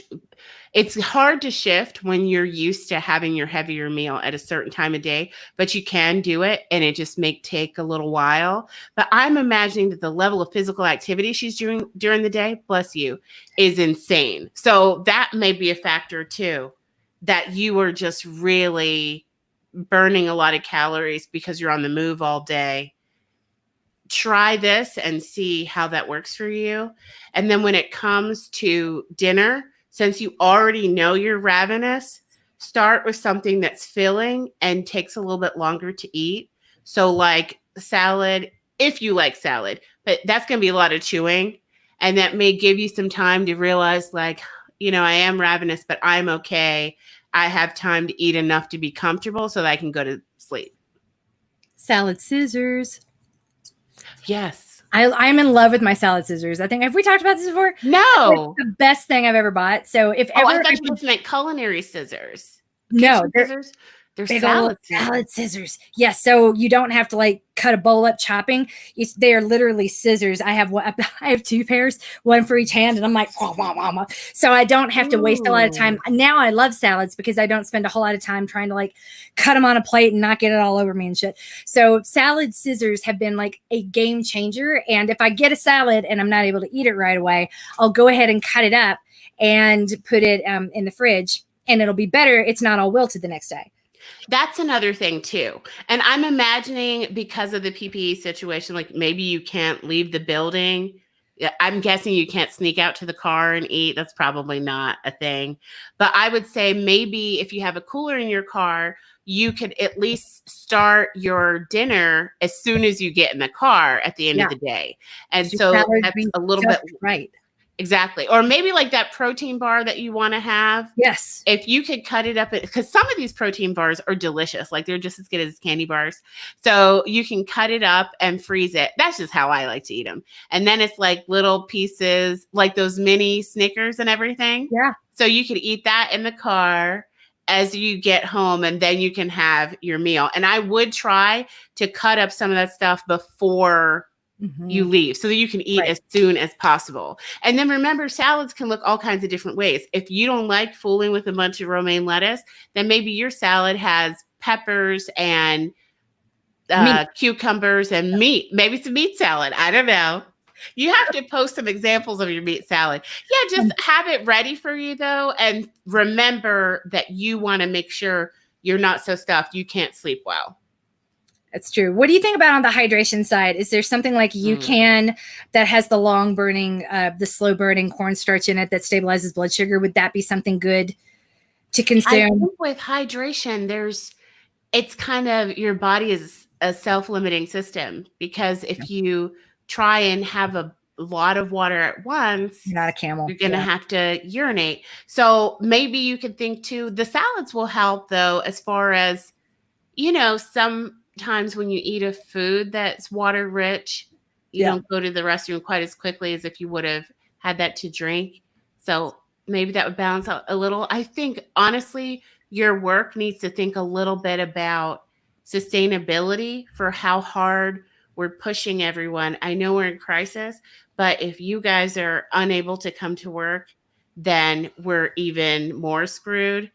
I just don't understand how the breaks are not being prioritized. They are essential. Yeah. I mean, if you're running around dehydrated, overexerting yourself, running yourself down, compromising your immune system, but what can you do? Like sometimes work won't listen. They won't listen. They know that's a bad move, and maybe they just feel like it has to be that way right now, but that's not cool. Hang in there. This is a bad situation. Let us know what more we can do to support you. We'll try to come up with a couple of ideas, but I love that idea of because I've said this before, and I know it never landed well before you came along, that when I talk about my hydration strategy for a race, I'm like, that it's not about what you do on race day, it's what you do about the 2 weeks before. Hydration is an ongoing thing. It's not like, here is my hydration plan, here is my nutrition plan. They're one and the same, because you have to take hydration into consideration when selecting your food. And here's why. And that never really landed. And if I know that I'm sitting here like, yay, here's an opportunity to really highlight that in a really comprehensive way, that your hydration and your nutrition strategy is absolutely one and the same. Just like you can't separate the mental health from the physical health. Right. And that's a really good point. When you said that, it reminded me that I'm assuming she's not dehydrated. So considering all the stress you're under, it sounds like it would be super normal for you to have a lot of caffeine to get going in the morning, and to maybe want alcohol in the evening. So let's just make sure you're not dehydrated. I would say be aware of anything that could make your hydration situation even worse, and then take advantage of the evenings as a time to hydrate well, because you can go to the restroom as much as you want, when you're at home. And trying to make sure you're going into the day hydrated. Yeah, good point. Baths are good for soaking in additional nutrients, which I know, again, it's not optimal, but being able to take a bath with like magnesium salts, Epsom salts. I can imagine just like the physical strain. But then nurses and doctors are already in pretty physical jobs. So maybe they're not feeling beat up right now. I don't know. Makes me want to chew my nails and touch my face just thinking about the stress of it. Yeah, I hadn't even thought about not being able to move your mastery. I know I go to my office and I close the door whenever I am going to have lunch. I hadn't even thought about people, being on call, not on call, like working the whole shift. Like nobody does that. I wonder if she even had to do that before this. I don't know. Nonstop like that. It's crazy. That's a lot. Oof. I think we're finally down to the last teardrop. Last question. I had a really, really slow warm up for a stride sandwich, and it got me thinking. Strides at the end, that's avocado toast. Strides in the middle, our stride sandwich. Would we ever put strides at the beginning of the workout? Why or why not? Love you, MK. Love you too, whoever threw this out there. You can. I like to do it before strides also get your heart rate up. So for for things like the EAT, we do the strides at the beginning to get your heart rate up so that it will get there faster and make the rest of the test more efficient. Although I shouldn't call it a test, make the rest of the workout, the data gathering workout exercise more efficient, rather than like I'm having to work so hard to get my heart rate up and then then I got it back all the way off to get it back under control again. People always overdo it. So that is one situation where I put the strides in the beginning, but most of the time I just don't, precisely because of the impact it can have on heart rate and the psychological, like, what does this mean? I couldn't get my heart rate back under control and I had to walk the whole workout. That can be so demoralizing that I prefer for the vast majority of my clients to only put them in at the beginning at the middle of the workout or the end of the workout, because all we have to do really is wake up the fast twitch muscles. Remember, you have them in your vagina too. It's not like they just live in one part of your body. We have to think about like, what do we need to do with them and how much development do they need? Very little. We just got to wake them up. Now, for an elite or a pro who has more on their plate, they might do that differently, but they might need to wake up their fast twitch muscles before they work really hard to develop them. But most of us aren't. I don't really coach. I have one elite now, and that's fine. I have no professionals, and that's fine too. And it's just a different way of looking at the same. I always want to have one around just to remind myself, like, yeah, this is a really hard life, and to keep me fresh. But beyond that, so that I can say things like this, that if you don't have to go there, why would you? There is no benefit. It is not better. The fitter you become, the faster you are, the harder it is to squeeze out a marginal gain. And it's just a really heartbreaking place to be. So yay for being able in a place where we can make small changes and make a big impact, because it is really hard to keep some people's head above water once they've reached that level. And it seems like I will never get, if I had to do all of this to get this, then I might never reach my goals. It just sucks. It just sucks. So to that end, why would we put strides in the beginning? It's never a bad idea if you want to wake it up, but there are trade-offs. So there you go. But this is the sort of answer, Dalia, where people be like, well, I read this in Runner's World. I read this, and Alex Hutchinson says Dr. Hutchinson is an amazing sports physiologist, but he is not talking to us. He's not talking to us. He's talking to pros, and you see an article about like strides belong at the beginning of the workout because Steph Bruce says so. I love Steph Bruce. I am not Steph Bruce. I'm not coaching Steph Bruce or anyone like Steph Bruce. None of my people are anywhere near her incredible, mind-bogglingly high level of fitness and talent. And she's just doing she's not running the same race we are. It's not even the same sport at her level. So yeah, there are a million reasons why scientifically Steph Bruce would absolutely probably want to put strides at the beginning of the workout. And none of those reasons apply to any of the people that I coach. Yay, us.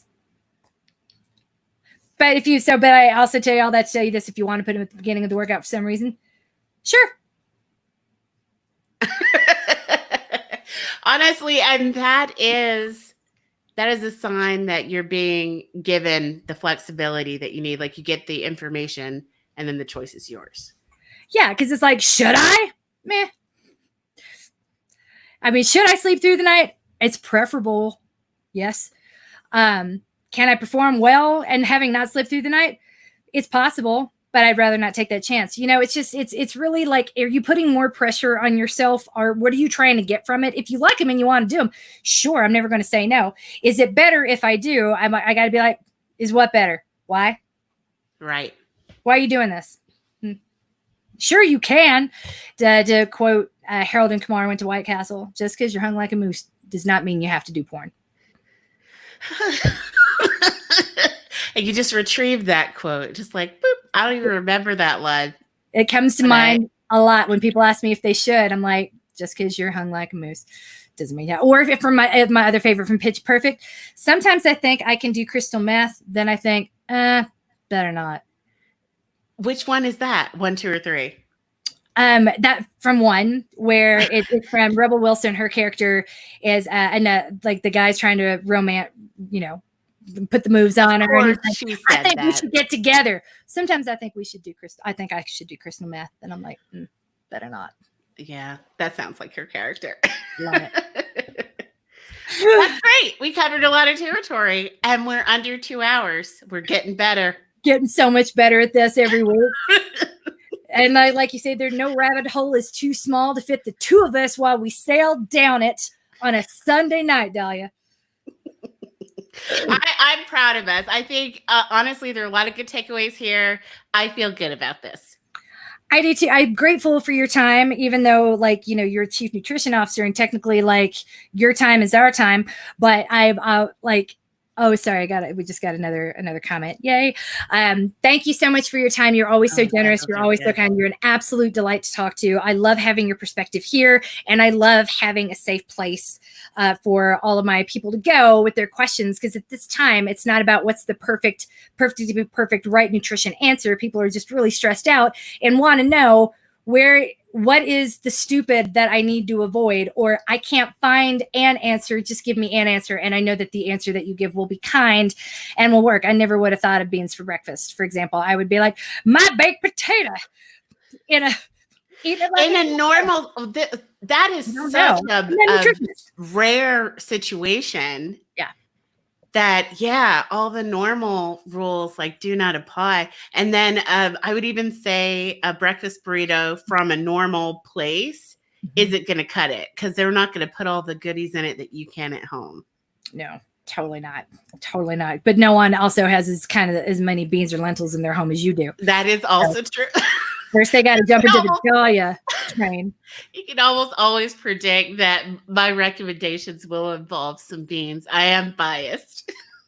I think that's fantastic. I love beans. Beans are good for your heart, and it's good for social distancing too. For so many reasons.